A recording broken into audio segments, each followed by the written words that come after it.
Welcome to the Off the Tools podcast with me, Andy Jones, and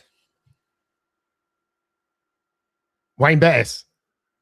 I thought I'd just do an Andy and pretend I forgot. I thought you were trying to find an appropriate sound effect. No, I think I've given up with the sound effects. I think not given up. I might. Yeah, I want that one. What are they called? Like this is the best one I can find so far. It's the sound of the police. Whoop, whoop. Yeah, I need to. That's what you get for that. Anyway, So let's get on point. So, what is the point, Andy Jones? What is it today? What are we doing? Who are we talking to? What are we doing? What is the point of this? Why am I here? What is life? Lead us. Thinking about going on your own. Sorry, go on. Getting carried away. So you want to go on your own. Here's where to start. This, I'll caveat it, it's also applicable to the lads that have maybe just gone on their own or maybe been on their own for a little bit, but are not quite getting the traction that they wanted from it. They maybe thought they'd hit the ground running a little bit better, but they haven't. So let's sit with that. So very, very common topic on the forums. We have skirted over it before. Going on your own is sort of seen as the golden sort of, the drive, the point where I want to reach, the point where I want to get to. However, it's crazy to me to see such a common thread online of people who are thinking about going on their own, asking other people what they should charge. Now, this sort of term of race to the bottom that floats around in the industry, that is because a lot of the pricing in the game has been constructed by other tradesmen who are then trying to compete on price and not on value. And as a result, you get the race to the bottom. So I always try and comment as much as I can on these posts because there was one, I think it was last week, about a guy saying, yeah, thinking about going on my own, going to charge 75 an hour for the first hour and then 40 an hour for after that. And me being the realist that I am, just basically said, you will end up going bankrupt if you do that, or you'll be working 6 days a week. It's like, that is not enough. And a quick breakdown, I'm not sure if those were the exact figures, but a quick breakdown, put him on making about 30 grand a year, charging that. I think he was saying he wants to charge, was it £300 a day? Yeah. Which, yes, that would work fine if you got it every single day. But what's often missed and is key point number one, it's all right generating an hourly rate, and you need to get on the pricing calculator. Free resource. Wayne will drop the link while I'm talking. But it's all right saying I want to check, this is my day rate, but if you're not getting that every day, then it's not going to work. You also have to look at what you can target, and that's going to work for you. If you're a really good breakdown engineer and you're saying, well, this is my day rate, you're never going to be implementing your day rate. Equally, if you're an installer and you're saying, well, here's my hourly rate, my service price, then you're probably not going to lean into that. So a few points on that. So point number one, start here, work out your pricing, use the profit calculator to work out, the pricing calculator to work out what you should be making and what kind of profit, because what's the point in going on your own and taking all of the stress and shouldering all the shit if you're not going to make more money or have more free time than when you're employed? So as a fully employed gas engineer, you'd expect to earn anything between 40 and 50 grand, maybe slightly more and more experience. But let's say on average across the country, 40 to 50 grand, plus you get in the van to commute to work to. You're probably going to get bonuses, plus the obvious incentives of holiday pay, sick pay, pension, etc. So if you're not going to make quite a bit more, or you're going to make the same and work less, then again, what is the point? This is that sort of comes back to, it's seen as the holy grail. Why? Like, because it's so much fucking harder than it used to be, which is why some of these points that we're going to mention are so important.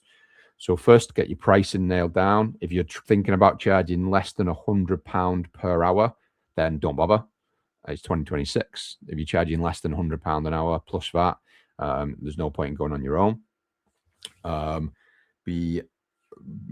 Put a lot of effort into working that out. So, and again, another common mistake, charging different prices for different things.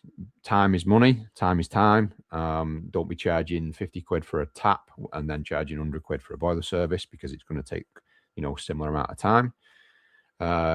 And break it all down, and also lean into what works for you as well for that pricing. If you're a really shit breakdown engineer, trying to push that for your pricing, or if you're not that good on installation, then you're going to struggle to be competitive. You're trying to break that down as an hourly rate. You want to drop in point number 2? Well, I have some more electrolytes. Yeah, I've forgotten what point number 2 is. My brain is all over the place today, guys. So again, missing the mistake of, or making the mistake of going old school still. So again, another common theme on the threads. I'm going to sneeze. Bless you. Oh, too soon. Bless you. Again, is just going at things from an old school perspective. Yeah. Oh, so not embracing a job management software. Yeah. And someone asked the other day, what was it? Where can I get branded certificate pads from? Yeah. It's like fucking 2026. I was using them in 2015. Branded pads. It's like, what? Yeah, finger the past, didn't they? They're for the museums these days, aren't they? Yeah, because if you're using paper gets lost. How are you doing annual reminders, things like that? So yeah, point number 2 off the back of that is really making sure you have a system or multiple systems in place that's going to make the day-to-day running of your work better, as well as making it easier. The diary management's easier. Plus, but Andy, I've got no money. I can't do that because it costs money. That's like obviously what most people are going to listen to. Yeah, that's what I was presuming you would answer. Yeah, if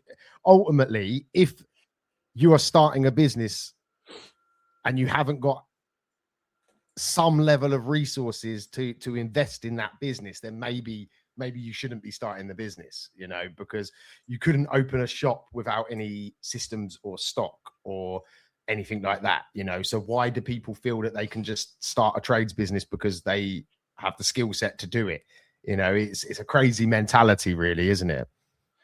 Yeah, because again, this is that sort of thinking in the past. Yes, you could get away with that in the past. You just jump out on your own, get your van sign written, and start posting some flyers and think it'll work. But nowadays, the competition from the lads that are doing it right is so fierce that you're doomed to fail. It's really like, to go off on a small tangent, it's a little bit sort of heartbreaking in a way when I read some of these posts, which is why I'm quick to comment on them, even though it probably looks like I'm being a bit of a dick. But the lads coming in saying, yeah, I'm gonna start off competitive. I'm gonna charge £60 an hour, £60 for a boiler service, build up my customer base, and then I'm gonna scale the business from there. And I'm like, it's gonna fail. It's doomed to fail. Yeah. Because even if you're able to win that work, you're gonna end up with a base full of £60 customers. You're gonna make less than money than you would in a job, and then you're gonna be stuck because you've not got the mindset and the business acumen, unless you join Off the Tools, free plug, that you're not going to think in the way of, actually, I need to push and push and push.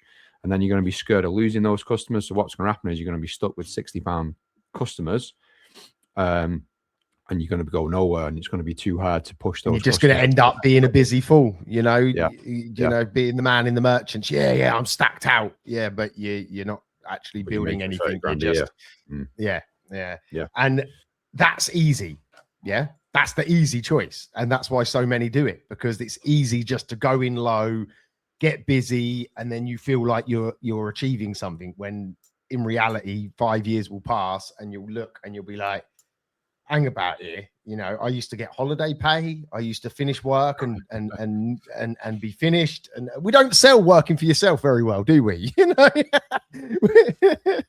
we don't sell half-assed working for yourself very well. That's the key. You're gonna do it. You got to be all in, aren't you? You got to do it. Yeah, you got to do it properly. Like, so another point as well, and after that, you need to be accepting that there'll be a period of time, potentially a couple of years, where you're going to be in the trenches.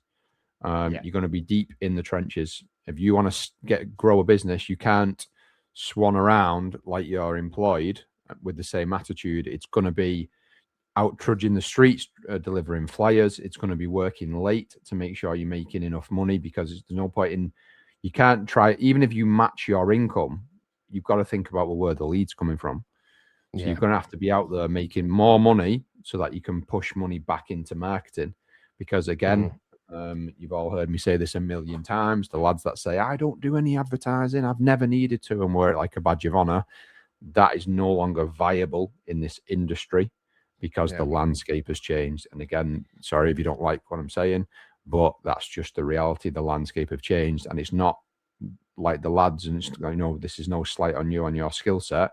You've probably built your customer base off being shit at what you do and being nice to customers, etc. But customers are inherently impatient now, so you're not going to achieve many new customers doing that, because people will just jump on Google and search. So they're going to end up at, you know, Check a Trade. They're going to find a Google ad. They're going to be using SEO, things like that. That brings me on perfectly to like one of the key points that I think so many businesses neglect, is having a proper, and when I say proper website, I don't mean these fucking tin pot 300, 400, 500 quid websites. You know, a proper website that in 2026, right? Having what I call a brochure website is no good. Okay. The SEO doesn't like it. The AI certainly doesn't like it. They need to be information hubs. Okay. They need to be full of information that not only the systems can read, all the AI searches, because that guy's right, little gold rush here. Fucking, you need to be working on that. You know, I've spent the last year fully understanding what all these AI systems are going to want and need, and 95% of the websites out in the world right now are getting left behind, you know. So if you haven't got a couple of grand at least to spend on a website, again, you know, maybe starting the business isn't for you, but for a business starting out now, having that hub, that good solid foundational website that customers can be pointed to, SEO will pick up, AI will pick up. You know, it's a fundamental. It's as important, in my opinion, it's as important as having a van and having tools. If you have it, and like I said, go on my website, warmerhome.com. Okay, so WARMAHOME, warmerhome.com, and you will see the level of websites that we are now starting with. It's something that I only did offer to inside Off the Tools Alliance, but I'm now offering it out to the general public, because there's such a huge demand for properly built, decent, foundationally built. So not just looking pretty. They need to they obviously need to look pretty, right? But they need to be functional for the user. They need to contain good quality fundamentals in the back end with all the codings and everything. You know, building a website on Wix or whatever them sites are called, you know, it's just not gonna cut it in this day and age. You need to invest properly in a website, whether you're starting out or whether you're in business now. So yeah, go over to the website and have a look at the level of websites that we are building. Like I said, I've never actually sort of publicly spoke about the website builds that we do, but I'm seeing it as a huge need, especially in the early days. This is the early days of AI still.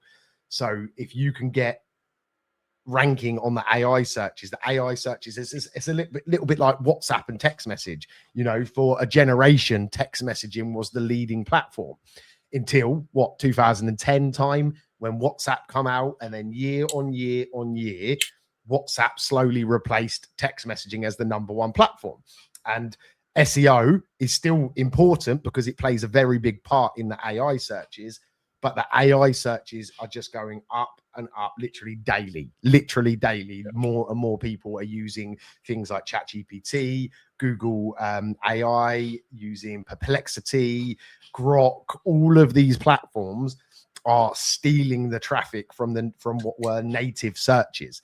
So again, but back to the point of this podcast, if we were starting out, you know, after the van, after the tools, and after what Andy spoke about, a solid, proper website is a no-brainer. You know, it has to be in place because yes, you can do flyers. Yes, you can do leaflet drops. Yes, you can put banners up. You can do all of that.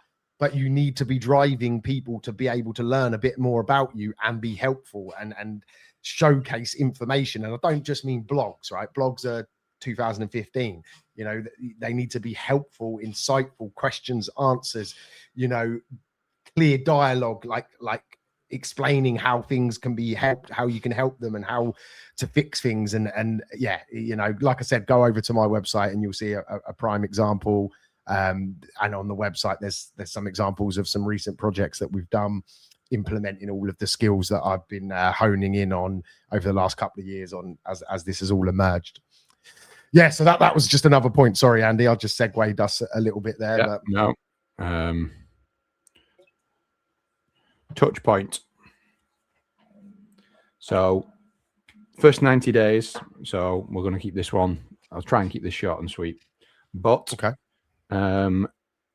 First thing I'd do, pricing calculator, work out what you need to charge to ideally make more money than you was in your job. Otherwise, again, what is the point? Yeah. Point number one. Point number two, select your job management software.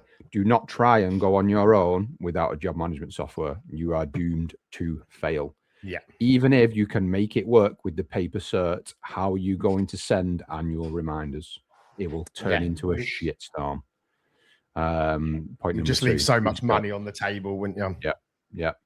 Even if you manage to do it manually, what are you going to do?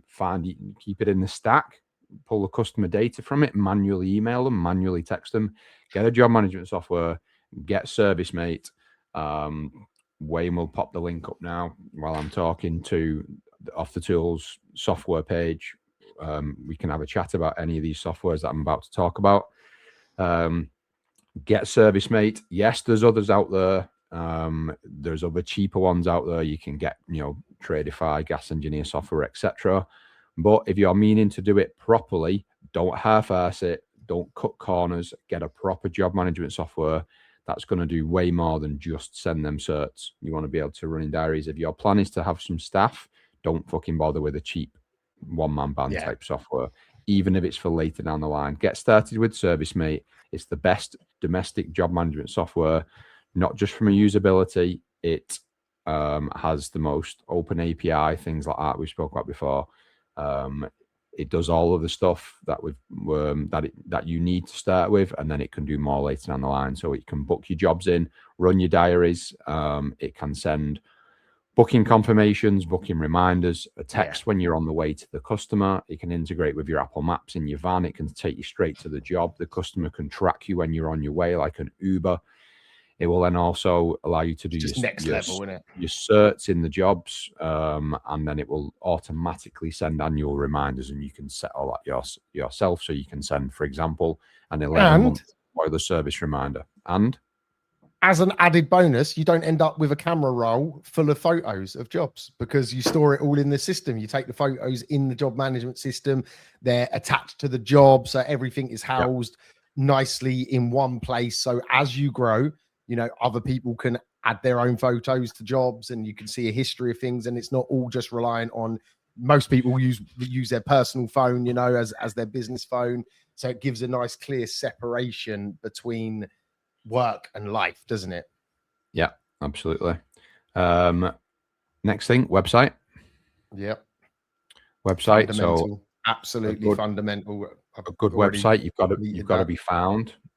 As again, what you can do with a job management software like ServiceMate, you can then start to integrate it you can integrate a review collection process with something like Review Lion, where then you will, once the job's completed, automatically it will ask that customer for a review.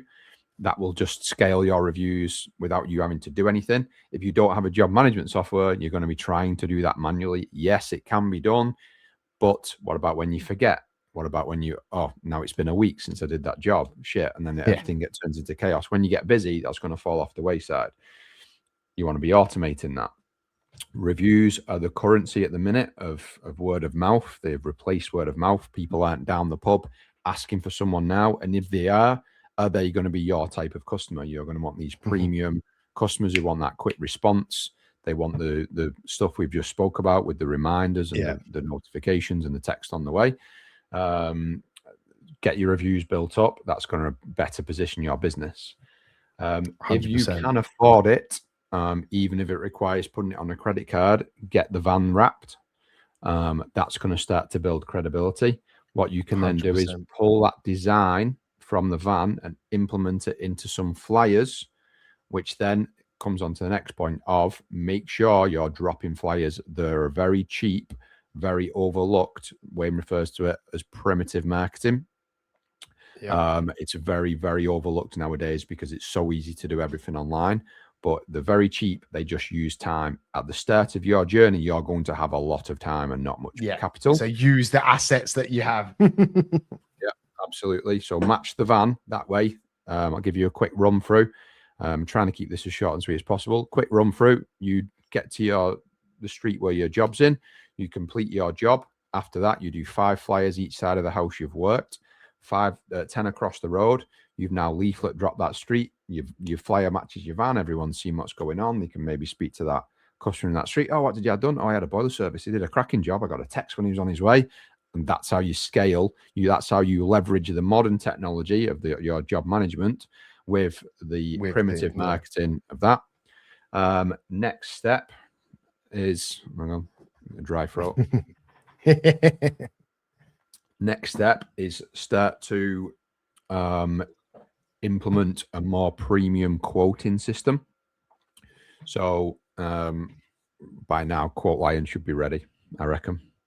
Yeah. To the public, it will be. So I'll bring up the link. So something like Quote Lion. So again, what you're doing is you're able to template all your quotes. So then if somebody rings up and goes, oh, I'm looking for a boiler service. Yeah, no problem. I can sort that out for you. If you just check your inbox, I've sent you a quote over. Have a read through that. It covers exactly what we do on a boiler service, just how in depth we do it, and what you get afterwards. So you get your certificate, you get your annual reminders we just spoke about. And then lastly, and this obviously is a little bit of a curveball. We've just done a podcast on it. I would, as quickly as possible, move towards having someone else answer the phone. Ideally, a female. They're better received on the phone. We've spoke about it a million times, but that will instantly elevate your business. You can, and for a lot of guys as well, it might be an easier option than you might think. If you can call in a favor from mum, sister, wife, niece, whatever it might be. If your wife doesn't work, you can hit the ground running. Yeah, if your wife doesn't work because she's doing the childcare, once that school run's done, bang, the phone goes through to her. She answers the phone. If you're using a job management software, then bang, she answers the phone. She books the job in. Next thing you know, you've got a fully functioning business, and you can knuckle down and be the engineer. You've not got to worry about answering the phone. You'll get more jobs done. You'll get them done better. You're not distracted. I think that's fair enough. I think that's going to be 90 days. But yeah, again, you did well there, mate. You did well. Just one little point on it. You are going to need a little bit of capital to do that with. You cannot just go, oh, I'm going on my own. What savings you've got? Fuck all. You're going to need some capital. You're going to need your job management software. You're going to need some other softwares. You're going to want to get the van done, etc. You're going to need some capital. Ideally, you're going to want something in the realm of, I would say, 15 to 20 grand, ideally. I mean, we've not even spoke about marketing, online marketing, but because realistically, I would say 15,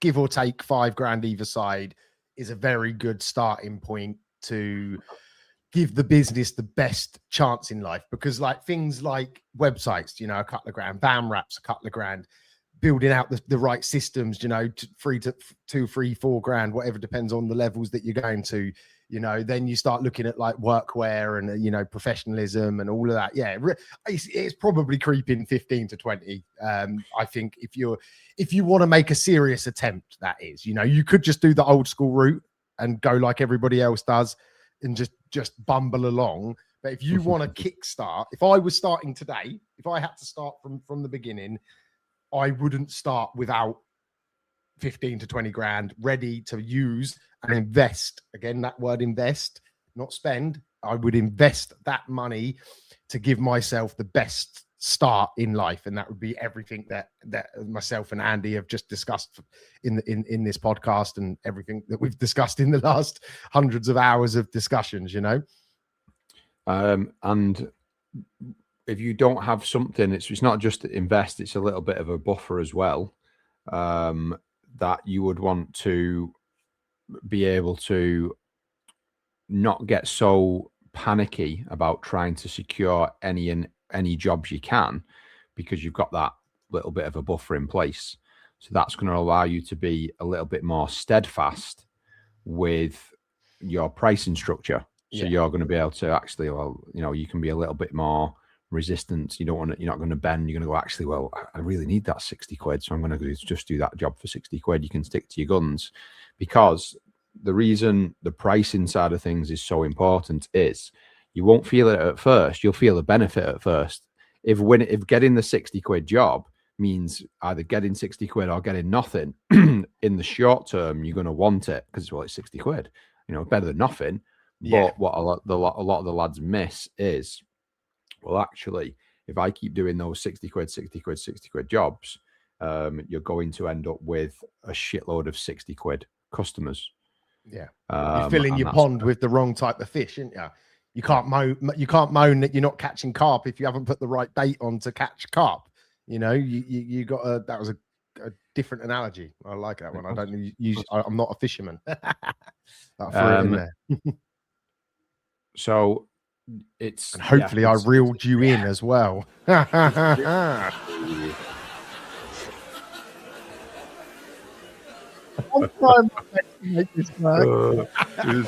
cringy. It was actually funny. What's going to happen is it's going to bite you in the ass later down the line, because you're just going to end up with it feels great, like you said before, you're going to end up busy, and then you're just going to be that busy fool, and you're going to end up with a diary full of 60 quid customers, and you go, yeah, I'm done well, I've only been going a couple of years and I'm stacked. But then you look at the profit per year, and the accountant's like, yeah, you're not made any profit. Yeah. So yeah. Anyway, ultimately, the ultimate point is join Off the Tools Alliance. Join us. Come and join the revolution that we are starting to build, you know. And it might be an extreme word, but genuinely, I'm treating it as that, because we are trying to move people out of the 20 years ago, you know, out of the dark ages of the old school way of running businesses. And we're trying to bring them into, we are in 2026, for Christ's sake. You know, time is flying by. You know, our most of our listeners, right, from the data, are between 30 and 45, right? In your heads, I'm talking to you guys directly. So if you're younger, fair play, you probably got hair and have time. For those lads specifically, you know, how long ago does 2010 feel? 2012 feel? Feels like a blink of an eye, right? But look how much has changed. Look how much the world has evolved in that 10 to 15 year period. You know, in that next 10 to 15 year period, guess what? We're going to be thinking about pensions, retiring, fucking shit, life failing, like, you know, body giving up on us and all that sort of shit. So we don't have time. We don't have time to mince about. If you want to start building something of substance, if you want to start building something that maybe you can sell, or maybe that you can pass on to family members, or just secure your future, you've got to do it now. Because if you leave it like you have been leaving it, we have listeners, right? We have members join us 3-4 years after first expressing an interest. I see a message come through, right? And obviously on Messenger and WhatsApp, you can go through your history. Some people are from like before COVID, where they reached out and asked for some advice, and ultimately their situation hasn't changed. You know, they've just worked hard for that period of time, and that isn't enough. That isn't a bloody enough anymore, unfortunately. So there's my little passionate rant out. Sorry if I bursted your eardrums in the microphone then, but I do strongly have this desire to try and help people move out of their current position and move into something that better fits them and what they want. And it does. Hopefully it comes across, because it is genuine. You know, it's a genuine passion of mine that I can part some of my hard-earned lessons, my scars, you know, and help avoid other people falling into that same minutiae of bullshit that is out there, you know. Anyway, that's my rant over. I come alive at the end there, didn't I? It's quite quiet on this one. I've got a banging headache. So no, I love it. Yeah. So again, as we always say, we offer a free discovery call. If you're thinking about going on your own, or you've just gone on your own and you're not quite getting the traction you would like, jump on the website, book a discovery call, jump on the phone with me that way. No commitment, not asking anything. Just we'll help however we can. We are a bit different from a lot of the other coaching trade coaching groups. Did you just say trade crooks there? I'm sure you switched the word in crook. No. There is certainly Let's some not of start those. A war. Let's not start a war today and pick on any of them specifically. But no, we're a little bit different, a bit more at ground level, let's call it, because again, as we said, me and Wayne both have live heating businesses, so we can we're not just like Wayne's just said, we're not giving advice from 2015, we're giving advice from now, what works in 2026. So jump on a call, we can have a chat. Yeah, definitely. That's a huge point. I think we mentioned it on the Q&A. I don't think we've mentioned it on a podcast properly, but you know, I do believe that we are the only trades business coaching company out there that actively are involved in trades businesses, as in we both own our own trades businesses. There seems to be a common trend that they park that because they can make a load more money over on the coaching side. Yep. But we sort of purposely didn't want to fall into that trap of just being a coach, because a lot of the time the methods and the processes are starting to get outdated. If you're not involved in the industry, you know, from a hands-on perspective, if you don't have staff, if you don't have phone calls coming in, if you don't have all of the problems that running a trade business happens, you could quite easily get softened by it and forget what is needed and not be current. So I see it as a huge asset that we are still actively building trades businesses, you know, because it means that we're not just chatting shit, you know, we're chatting stuff that we're doing in our businesses, that we're trying, that we're experimenting with, what works, what doesn't work. You know, that's why we've got them, really, isn't it? Like, yeah. And why would you give up a business that's making money? What, like, you know, why would I shut down my business? It brings me in thousands and thousands of pounds on recurring revenue, money every month. Why would I just turn it off or sell it or whatever when it's an asset? It's making me money. You know, what? It doesn't seem to make a sensible business decision, does it? To sell, unless there's other reasons to get rid of it. But yeah. Hey ho. On that note, I'm going to love you and leave you. I hope you have a very great week. Hopefully we've pivoted your mindset just a little bit, giving you maybe that little bit of confidence to move the business forward. I'm going to actually end it. So God bless everyone. See you soon.